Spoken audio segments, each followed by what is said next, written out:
Hoje eu estou ministrando sobre a Páscoa e no culto na Igreja Batista da Comunhão estou falando da sua relação com o povo de Israel, com a pessoa de Jesus Cristo e a sua relação com a igreja. E aqui nesse vídeo eu quero falar da relação da Páscoa com a cultura, pelo menos em relação a alguns elementos culturais. Aqui no Brasil nós temos 4 elementos culturais associados à Páscoa: o peixe, na Sexta-feira Santa, o coelho, o ovo de chocolate e a tradicional saudação Feliz Páscoa. Estes elementos eles foram com o tempo associados com a Páscoa, mas será que eles têm a ver com a origem da Páscoa?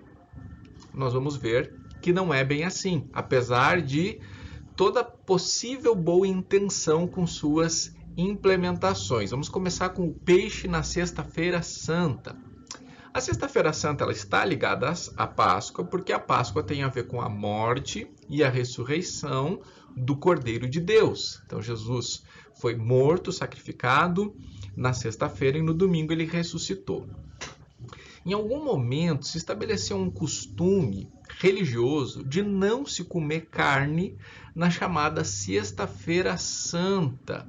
E a carne vermelha acabou sendo substituída por peixe.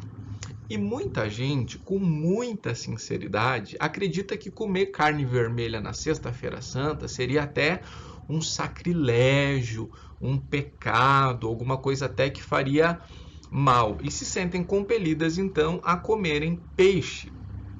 Mas não existe na Bíblia e nem nas origens da fé cristã, nem no começo da igreja, registro nenhum de que as pessoas não deveriam comer carne vermelha na Sexta-feira Santa e que elas devessem comer peixe. O que aconteceu é que em algum momento a igreja institucionalizada estabeleceu que a sexta-feira, especificamente mais tarde a Sexta-feira Santa, deveria ser um dia reservado à abstinência e à simplicidade. Por isso ninguém deveria comer carne, que era uma coisa mais sofisticada, nem todos tinham acesso, e o peixe era uma coisa mais acessível, representando assim algo mais popular, algo mais simples e algo não tão prazeroso quanto as carnes que haviam nos banquetes. Também existe a hipótese histórica de não comer carne vermelha ser um ato de respeito ao sacrifício de Jesus, que foi morto na Sexta-feira Santa em sua carne. Mas você sabia que comer carne vermelha na Sexta-feira Santa combina mais com o que aconteceu registrado na Bíblia? E eu não falo aqui como um desrespeito, nós estamos fazendo um resgate a como tudo começou. Porque lá em Êxodo capítulo 12, versículo 8, nós vemos uma instrução de Deus em relação à Páscoa. No capítulo 12 de Êxodo nós vemos que um cordeiro deveria ser morto.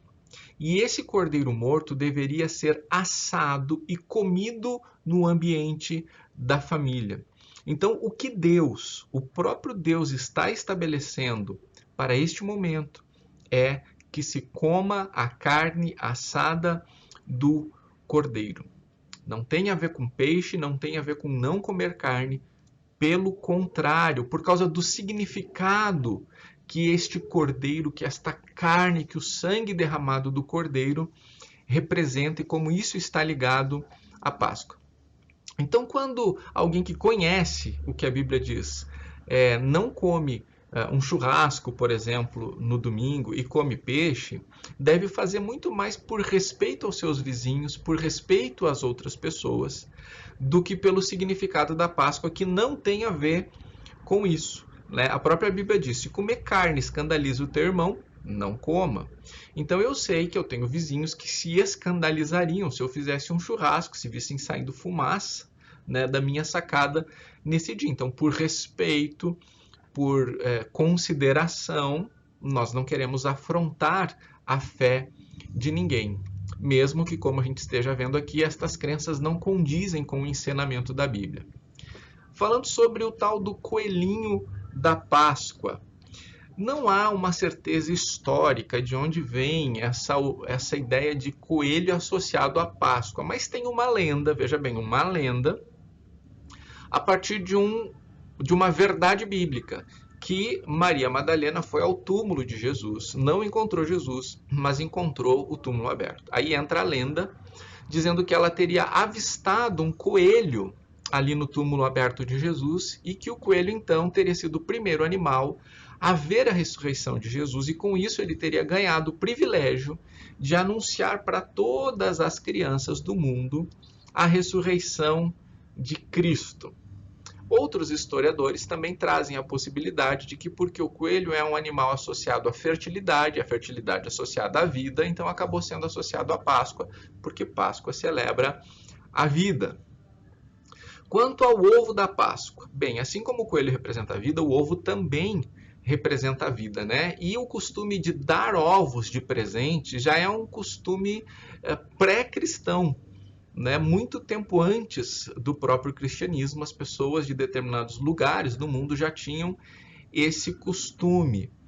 Né? Então, não é difícil entender como que acabou se associando a ideia de ovo à ideia da Páscoa. Né? Dar o ovo de presente, assim como Jesus deu a sua vida de presente, e o ovo que representa a vida, assim como Jesus deu sua vida. Mas veja bem, isso é um elemento cultural, não é um elemento bíblico, a gente só está entendendo aqui, a gente está resgatando como é que isso tudo começou, como é que chegou até hoje.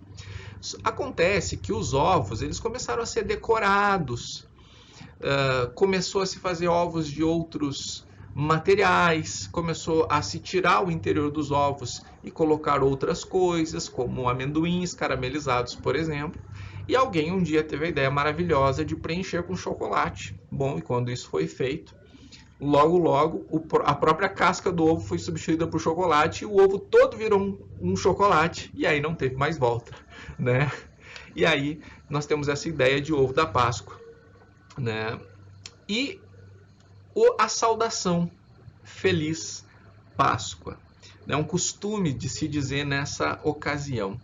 Mas será que as pessoas sabem o que elas estão dizendo quando elas dizem Feliz Páscoa? Se as pessoas elas não sabem, por exemplo, o que a palavra Páscoa significa, elas estão dizendo uma palavra só, mas não um significado. Não é dizer Feliz Páscoa sem entender o que Páscoa significa, não é dizer muita coisa. Páscoa é uma palavra que tem uma origem na língua hebraica. E Páscoa, em hebraico, significa passagem.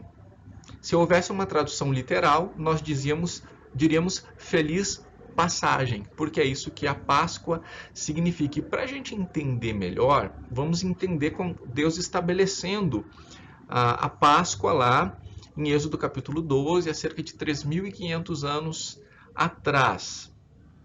Pela instrução de Deus, então, deveria ser morto o cordeiro, e o sangue desse cordeiro deveria ser passado nas portas das casas. E então, em todas as casas que houvesse o sangue do cordeiro que fora morto, a morte passaria, a morte não chegaria, não haveria destruição naquela casa. Então Deus está estabelecendo a Páscoa, a passagem. Agora, a morte só passaria se de fato o sangue do cordeiro que fora morto fosse passado nas casas. As casas que matassem o cordeiro, mas não passassem o sangue, a morte não passaria. Ela chegaria, ficaria e haveria destruição naquela casa. A Bíblia diz que Jesus Cristo é o Cordeiro de Deus que tira o pecado do mundo.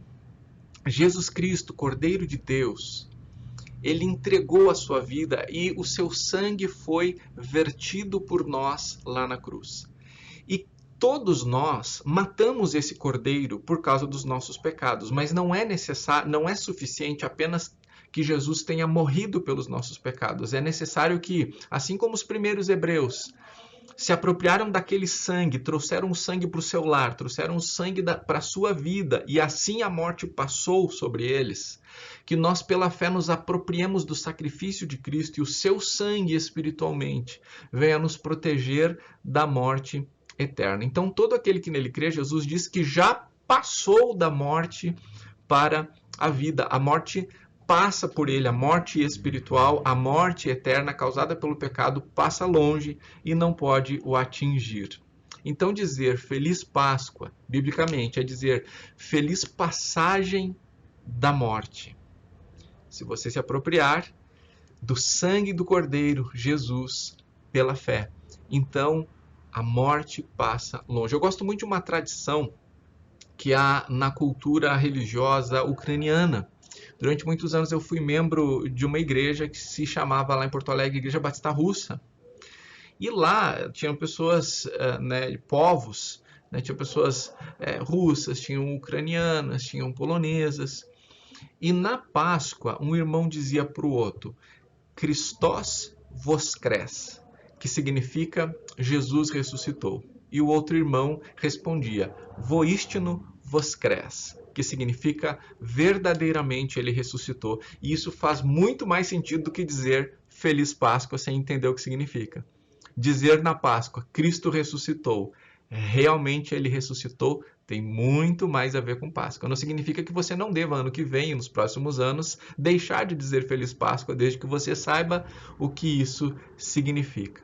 Quanto aos elementos culturais em si, eles podem ter origens bem intencionadas e serem em si mesmos inofensivos. O problema é quando eles nos afastam do verdadeiro significado e da vida que o significado traz. Aí então eles passam a ser um grande problema. Por isso saiba, por isso ensine seus filhos, por isso compartilhe com seus amigos, com sua família, o verdadeiro significado da Páscoa. Feliz Páscoa!